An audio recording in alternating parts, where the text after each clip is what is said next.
우리 옆 사람의 얼굴을 바라보면서 인사할 때 오늘도 잘 오셨습니다. 하나님의 은혜가 있기를 원합니다. 네, 인사하겠습니다. 네, 늘 같은 사람만 하지 말고요. 또 안 보신 분들, 새로 오신 분들 같이 했으면 좋겠습니다. 특별히 우리 혜인 자매님하고 유진 자매님은 사실 교회를 안 나가던 자매님들이에요. 그래서 어쩜 여기가 너무도 어색한데 이렇게 또 와서 이렇게 또 해주는 거 너무 고맙고 잘 적응할 수 있도록 반갑게 맞이해 주셨으면 좋겠습니다. 자, 할렐루야. 네. 또 항상 일주일 동안 잘 지내셨죠? 네. 네. 오늘도 하나님의 은혜와 긍휼 가운데 여러분의 삶 속에서 늘 승리하는 또 저와 여러분이 되기를 물론 주님의 이름으로 간절히 축원합니다. 우리들의 인생은 변환점을 이렇게 계기를 변화를 가지고 있는 사람들은 늘 인생의 어떤 전환점을 가지고 있죠. 이것을 잉글리시로는 뭐라고 말을 합니까? 터닝 포인트라고 말을 해요.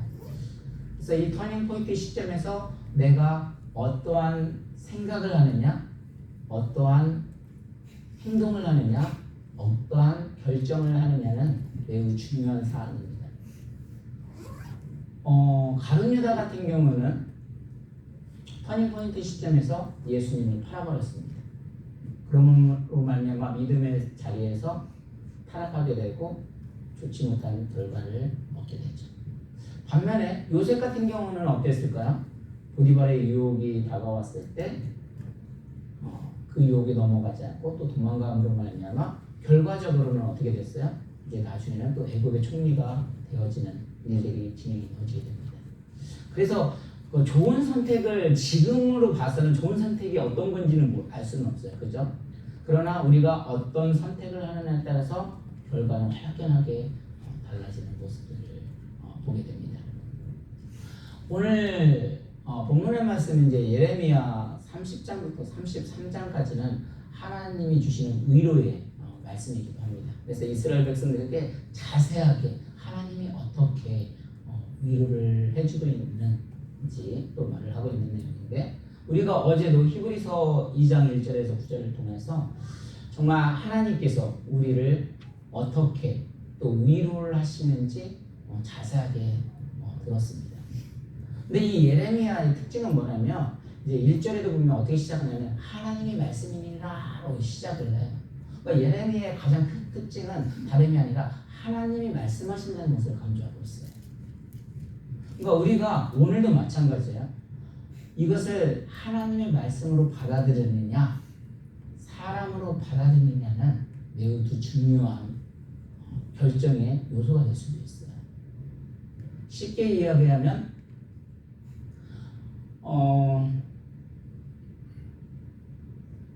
많은 우리들이 은혜를 받았다고 얘기를 할 때 그날의 어떤 하나님의 말씀보다는 어떤 간증을 통해서 은혜를 받는다든가, 아니면 하나의 어떤 예화가 나에게 마음이 왔다든가, 아니면 그날의 어떤 분위기가 좋아서 은혜를 받았다고 하시는 분들도 있어요. 근데 중요한 것은 오늘 본문에서 말하는 하나님의 말씀이 나의 말씀으로, 나에게 하는 말씀으로 들리는가가 더 중요한 거예요. 그래서 하나님으로 말씀으로 받아들일 때 우리에게는 뭐가? 기쁨이 있는 거예요. 예를 들면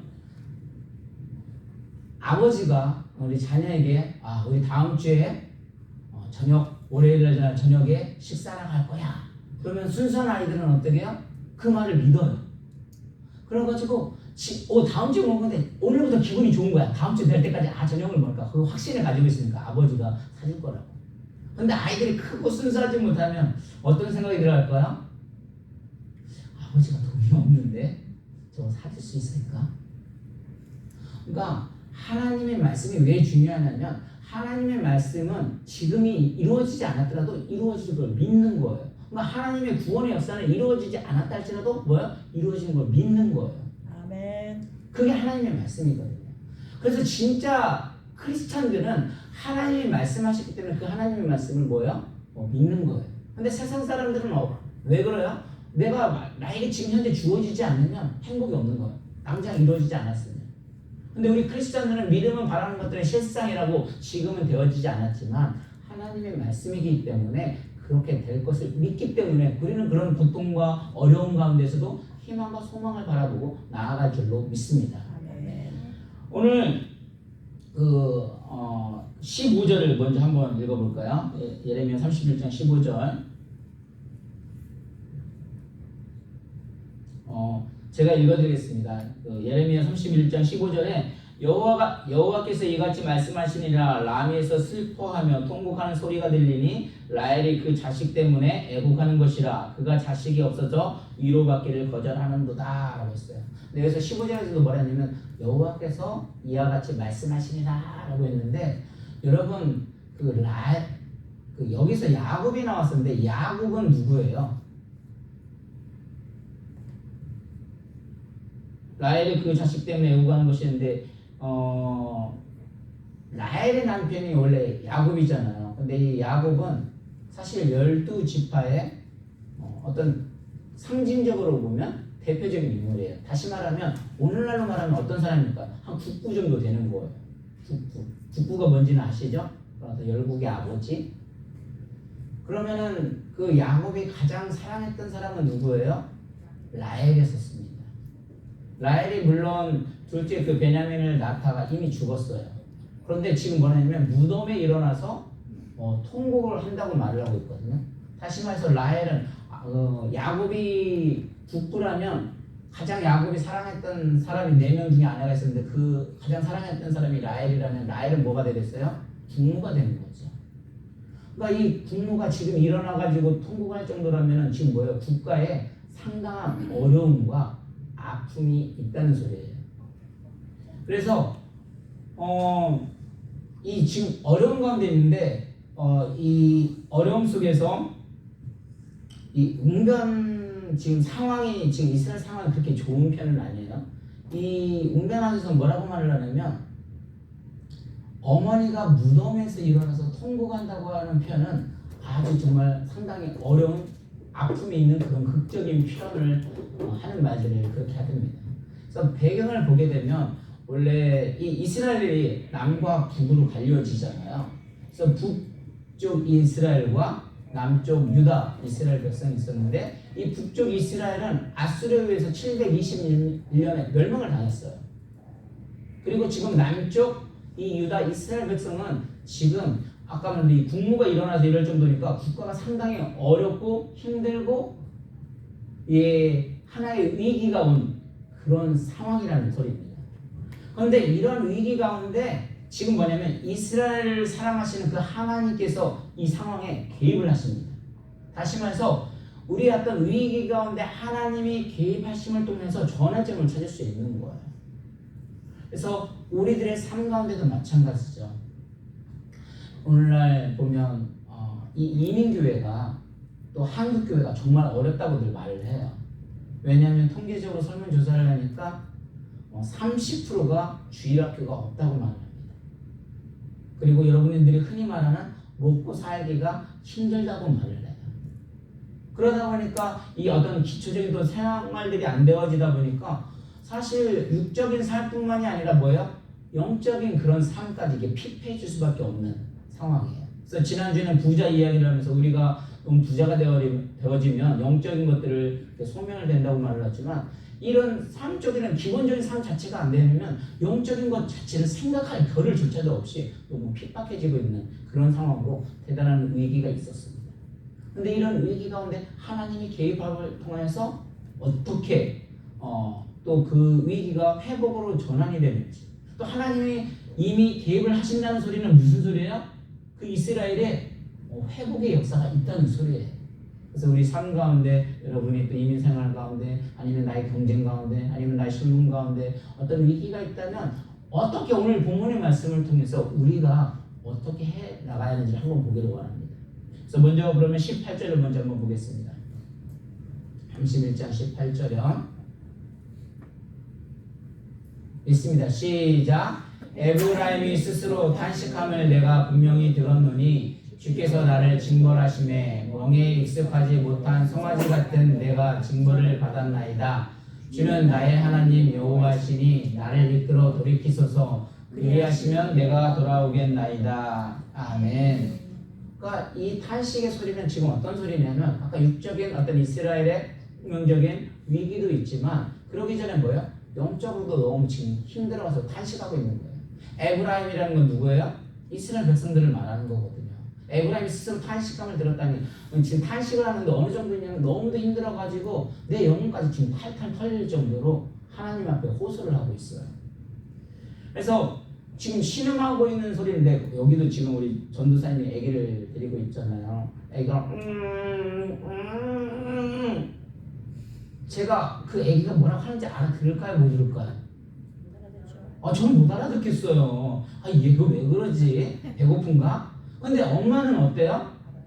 기가 막히게 엄마는 다 생각하면 무슨 말인지를 알아봐요. 얘가 화장실을 가야 하는지 아니면 배가 고파서 그러는 건지. 그게 왜 그럴까요? 부모이기 때문에, 엄마이기 때문에. 지금 백성들이 탄식하면서 띵띵 아는 소리인데 하나님은 그 소리를 지금 들으시는 거예요. 하나님은 그 소리를 듣고 내 사랑하는 자녀가 아픈 거기 때문에 그 소리를 다 알고 계신다는 소리입니다. 그래서 우리가 영어는 쏘리라고 했잖아요. 잃어버린 건 뭐라고요? 로스트라고 했잖아요. 그래서 길을 잃어버린 영혼은 걸 로스트 쏘리라고 말을 하잖아요. 지금 이스라엘 백성들이 여지까지 하나님이 이스라엘 백성들을 낮에는 구름 기둥으로 밤에는 불 기둥으로 해서 잘 인도해주다가 이들이 지금 우상 숭배하고 뭐고 갈 길을 다 잃어버린 상황이에요. 그러다 보니 영혼의 길 자체가 흔들리고 있어가지고 탄식하고 있는데 지금 에브라임이 이 탄식하는 소리를 누가 들으신 거야? 하나님이 지금 듣고 계시는 거예요. 근데 이 신음이 이렇게 영혼의 어떤 그런 신음, 내가 정말 죽겠습니다 하고 지금 탄식하고 있는데 어제도 뭐라고 했냐면 우리 신앙은 하루에 그냥 나빠지지 않아. 어떻게 나빠진다고 했어요? 조금씩 나빠진다고 했어요. 그러니까 어제 말씀 안 되신 분은 잘 이해가 안 되실 텐데 우리 인생은 어떤 바다로 비유를 했을 때 항해하는 배가 있습니다. 그 항해하는 배에 정박을 하려면 이게 T자 이렇게 T자 그래서 그 T자 모양에서 이렇게 내리잖아요. 근데 이것이 잘 정박을 하지 않으면 배가 서서히 바람이 불면 바람에 따라서 서서히 그냥 멀어지는 거예요. 원래 정박이 잘 되면 그 배가 움직이면 안 되거든요. 그러니까 우리의 신앙들도 항상 하나님의 영혼의 그 말씀을 잘 붙들려서 이게 정박이 되어지면 흔들림이 안 되는데 그 말씀이 삶을 살아다 보면 불결도 오고 바람도 오게 되면 나도 모르는 사이에 이게 천천히 망가지거든요. 이스라엘 백성들이 하나님 그렇게 보호를 받다가 정박을 잘 했는데 중간에 막 이스라엘 백성들이 뭐 우상 숭배도 하고 막 가난도 일어나고 막 이러면서 그냥 이제 타락을 하다 보니까 자기 영혼들이 지금 완전 핍해진 거예요. 남북 이스라엘이 갈라져 버리고 북쪽 이스라엘은 아수르에서 아까 이미 멸망을 당했고 남쪽 이스라엘도 지금 위기 상황 가운데 있다 보니까 우리의 영혼이 탄식하고 있는 거예요. 그러니까 무슨 생각이 바뀌기 전에 이렇게 뭐예요? 아픔이 있다는 것을 호소하고 있는 거예요. 두 번째도 보니까 또 뭐라 하냐면 이 신앙은 다름이 아니라 하나님을 향한 탄식이에요. 그래서 중간에 뭐냐면 주께서 나를 징벌하심에 멍에에 익숙하지 못한 송아지 같은 내가 징벌을 받았나이다 라고 말을 하고 있어요. 여러분 멍에가 뭐라고 했었어요? 늘 소회를 서면은 이렇게 멍에 그 소가 이렇게 삼각형처럼 나오게 돼 있는 거 있잖아요. 그걸 뒤에다가 딱 멍에를 베고 그 다음에 손은 이제 고삐를 뚫어가지고 홀을 뚫어가지고 여기다가 줄을 넣어가지고 그 주인이 어때요? 월월 축축 당기면 이쪽으로 당기면서 송아지는 이런 소들이는 뭐예요? 이를 통해서 컨트롤을 다루면서 이게 가야 할 길을 가요. 근데 지금 송아지는 이 멍에를 해보지 않았어요. 익숙하지 않으니까 이게 딱 누르니까 어떻게 이러는 거 막 뛰고 다녀요. 원래 그 멍에라는 것은 하나님의 뭐예요? 컨트롤을 해서 움직여졌는데 송아지는 게 불편하니까 자기 멋대로 막 움직이는 거예요. 그러니까 주인이 하라는 대로 가야 하는데 주인이 하라는 대로 가지 않고 그냥 밭을 가려고 해도 그 밭을 뭐예요? 엉망으로 말하고 있는 거죠. 자기 위주로는 이리저리 뛰지만 결국은 어떻게 돼요? 그것이 위험한 상황으로 이렇게 처해지게 됩니다. 제가 처음에 담임 목사할 때 우리 박근희 집사님이 저에게 주는 책이 있어요. 무슨 책이 있냐면 위기를 극복하는 방법. 왜 그 책을 주셨는지는 모르겠는데 그 내용을 읽어보면 어떤 내용이냐면 정말 위기가 다가왔을 때 자기 자신을 한번 돌아보라는 거예요. 그리고 그 위기를 자신을 돌아보면서 어떻게 그 위기를 대체해서 이겨나가는 방법에 대해서 이야기를 하고 있는 책이에요. 그러니까 우리들 어떤 위기가 다가오고 뭐를 했을 때는 나의 영혼의 문제로 그리고 또 하나님 앞에 그 모든 것들을 내려놓아야 되고 하나님 앞에 뭐예요? 말해야 하는 거예요. 그래서 올바른 어떤 하나님 이 아까 송아지처럼 이게 내가 분별력이 없으니까 막 뛰어다녔으니까 사실 이런 위기에는 원인들이 있거든요. 원인이 있기 때문에 막 되어지는 거니까. 그래서 자기 자신을 어리석던 자기 자신을 다시 볼 수 있다는 것은 또 자신의 삶을 새로 시작할 수 있는 출발점이 되어지는 겁니다. 그래서 진정한 삶은 진정한 어떤 전환점은 그 위기를 정말 깨달을 때 우리는 그 위기를 정말 극복할 수 있는 거예요. 그래서 여러분의 삶 속에 어떤 이민 상황인데 위기가 있습니까? 지금 하나님 앞에서 지난날의 내 모습을 돌아보자는 거죠. 그리고 또 18절 후반절에 뭐라 했냐면 주는 나의 하나님 여호와이시니 나를 이끌어 돌이키소서 그리하시면 내가 돌아오겠나이다 라고 말했어요. 뭐라고요? 주는 나의 하나님이 여호와시니 나를 이끌어 돌이키소서 그리하시면 내가 돌아오겠나이다. 그러니까 나의 하나님 여호와께서 뭐예요? 나를 이끌어 주셔야 한다는 거죠. 다시 말해서 우리 인간은요 내 스스로 돌이킬 수 있는 인간이 안 돼요. 내 힘으로 뭐를 돌아올 수 있다고 생각을 하지만 그게 되지 않아요. 하나님이 징벌을 아까 말한 송아지 그런 징벌을 내렸다고 해서 돌이킬 수 있나? 아니요, 절대 안 돼요. 인간은 원래 어떤 그런 악성의 어떤 탐욕이 있기 때문에 스스로 돌아올 수가 없어요. 그러니까 뭐라고 하냐면 하나님이 나를 이끌어 돌아켜줄 때 그리하시면 내가 돌아올 수 있다고 말을 했습니다. 그래서 하나님이 나를 돌이켜 주십시오. 하나님, 나는 나 자신을 돌이킬 자신이 없습니다. 다른 사람도 나를 돌이킬 수가 없어요. 심지어는 하나님의 징계의 어떤 채찍을 날 가한다고 해도 나는 돌이킬 수가 없어요. 결국은 내가 그거를 돌이킬 수 있는 방법은 뭐냐면 하나님이 나를 이끌어 주셨나요? 그래야만이 가능하다는 거예요. 내가 뭐 가난하고 싶어서 가난하는 거 그게 내 힘으로 되어지는 게 아니라는 거. 하나님이 완전히 건져 주셔야만 우리는 그렇게 할 수 있는 존재를 지금 고백을 하고 있는 거예요. 지금 그런 어려운 가운데 있는 겁니다. 그래서 인간은 누구에게나 이런 탄식의 전환점이 필요하다는 거죠. 근데 이 전환점이라는 것은 바로 다시 말해서 어떤 새로운 길로 완전 돌이켜서 갈 수 있는 새로운 유일의 시작점이기도 하고 다시 나아갈 수 있는 길입니다. 그래서 18절 전반에 뭐냐면 에브라임이 스스로 탄식함을 내가 정녕 들었느니 라고 말을 했어요. 지금 하나님이 들으셨다는 거예요. 탄식하며 인생의 전환점에 신음하며 기도하는 거 누가 들으신 거예요? 하나님이 지금 아픔을 보고 있는 거예요. 그러니까 여러분들의 아픔, 어떤 나의 힘들어하는 것들을 다른 사람은 절대 알 수 없지만 다른 사람은 어떤 자기 시각으로 판단할지는 모르지만 하나님이 뭐예요? 나를 건져주지 않으면 나는 이룰 수 없습니다. 라고 고백을 하는 거예요. 우리 19절을 봅니다. 그래서 어떻게 되는지 있습니다. 시작. 내가 돌이킨 후에 뉘우쳤고 내가 교훈을 받은 후에 내 불길을 쳤사오니 이는 어렸을 때 치욕을 침으로 부끄럽고 욕됨이니라 하더라. 그러니까 하나님은 하나님 앞에 탄식하고 회개했을 때 에브라임이 어떻게 하냐면 돌이킬 수 있는 은혜를 주신다는 거죠. 여기서 뭐냐면 내가 돌이킨 후에 뉘우쳤고 그러니까 돌이킨 후에 뉘우쳤다는 거면은 여기서 본 대로 뭐냐면 내가 돌이킨 후에 되는 것은 내가 교훈을 받은 후에 내 볼기를 쳤사오니 했잖아요. 볼기 여기를 보기를 쳤다고 했잖아요. 근데 NIV 원래 영어 성경을 찾아보면 뭐라고 써져 있냐면 그래서 I beat my breast로 되어 있어요. breast 같은 가슴. 그래서 beat 있어 이겼다라는 말 여기서 쳤다. 그러니까 지금 회개를 하는데 나의 막 가슴을 칠 정도로 지금 회개의 역사가 일어나는 거예요. 그래서 내가 돌이킨 후에 나는 회개했고 내가 교훈을 받은 후에는 뭐예요? 내 가슴을 쳤도다라는 뜻이에요. 그 사람은 그러니까 스스로 회개할 능력이 없는 거예요. 하나님이 이렇게 이끌어주시고 은혜를 주실 때 그 회개를 할 수 있는 거거든요. 그래서 요한복음 6장 45절 한번 읽습니다.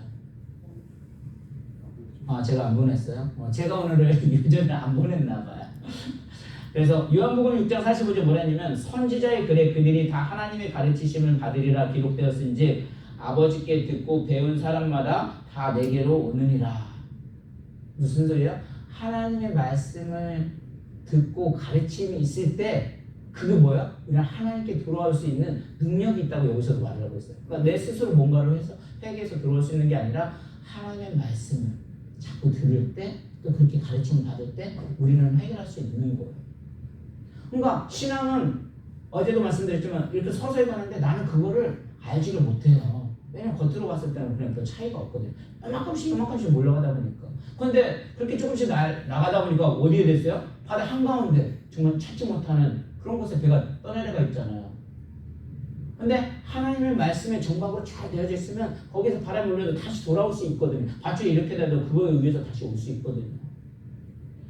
그래서 은혜를 하나님의 은혜를 받은 사람에게는 두 가지 변화가 일어납니다. 첫 번째 19절 후반절 다시 보니까 뭐라 했냐면 거기에 어렸을 때의 치욕을 침으로 부끄럽게 욕됨이라. 그러니까 회개의 역사가 일어나면 모든 과거들이 어떻게 해요? 생각이 나는 거예요. 내가 어렸을 때 이렇게 부끄러웠더니 뭐 지금도 우리가 완전하진 않지만 생각을 해봐요. 어렸을 때 무슨 일들을 했는지. 괜히 나무 뱉던 거 뭐 과자를 따먹겠다고 나무를 베고 때로는 먹을 거를 먹고 싶다고 그냥 돈도 안 주고 집을 안 오고 훔쳐갔던 거. 뭐 그냥 우리들이 어떤 죽음을 앞두게 되면 모든 필름이 회상이 자기처럼 다 돌아간다고 했잖아요. 아내에게 못했다면 아내에게 못했던 것들만 그런 것만 생각나잖아요. 잘했던 것보다 뭐 아팠던 것들만 생각이 나잖아요. 그렇게 해서 이렇게 뭔가 회개가 일어나게 되면 하나님이 용서하기 전에 그런 것들이 뭐예요? 일단 다 생각이 난다는 거죠. 내가 생각하려는 것이 아니라 이렇게 힘들고 어려움이 있으니까 하나님을 찾다 보니까 뭐예요? 하나님께서 그런 과거들을 잘못들을 생각하게 되는 거예요. 그래서 우리는 잊어버린 척 했지만 하나님은 하나님도 잊지 않으셨다는 거죠. 그리고 그것들을 생각나게 하세요. 그리고 뭐라고 했냐면 마음속에 수치론과 수치감과 부끄러움이 일어난다고 말하고 있습니다. 그런 일들이 가슴을 이게 치게 되는 거죠. 그러니까 회개라는 것은 자신의 죄를 기억을 하게 되고 내 가슴을 치고 내가 이러지 않았었어야 하는데 그러면서 하나님께서 뭐라고 하냐면 그것들을 다 깨끗하게 이제 잊어주시는 거죠. 그래서 하나님이 우리의 그런 모든 죄와 어떤 어려움들을 통해서 십자가에 돌아가신 것만 아니라 죄가 있는데 없다고 해주시는 거예요. 완전히 깨끗함으로 나아가는 겁니다. 그래서 이 회개는 언제나 뭐냐면 믿음과 함께하는 거예요. 그래서 회개와 믿음을 합해서 뭐라고 하냐면 회심이라고 말을 합니다. 그래서 이제 회개라는 건 진짜 뭐냐면 완전 그 방향이 생각이 났으면 그거를 놓고 하나님 앞에 나왔을 때 먼저 완전 돌이키는 거. 그래서 이렇게 회개가 하나님의 은혜를 가져오는 것이 아니라 사실 뭐예요? 하나님의 은혜가 있기 때문에 뭐예요? 회개도 있을 수 있다는 것을 말하는 거예요. 그래서 이것이 얼마나 중요해요.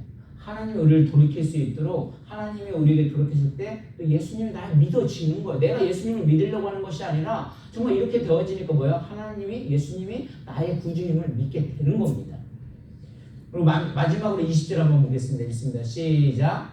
에브라 하면 나의 사랑하는 아들 기뻐하는 자식이 아니냐. 내가 그를 책망하여 말할 때마다 깊이 생각하노라. 그러므로 그를 위하여 내 창자가 들끓이니 내가 반드시 그를 불쌍히 여기리라. 여호와의 말씀이니라. 아멘. 뭐라고 했어요? 보통 자식이 아니라 아주 사랑하고 기뻐하는 자식이라고 말하고 있습니다.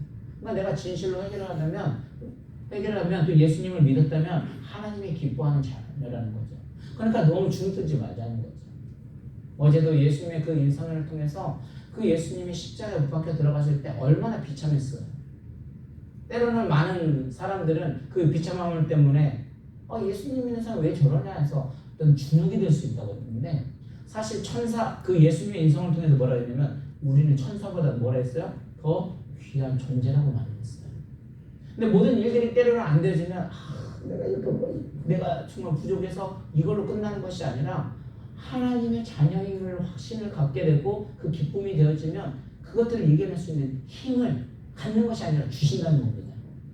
그래서 그렇게 되었을 때 우리에게는 정말 큰 기쁨이 있게 되고 또 그 죄가 변해서 어떻게 돼요? 죄인이 의인이 되는 거예요.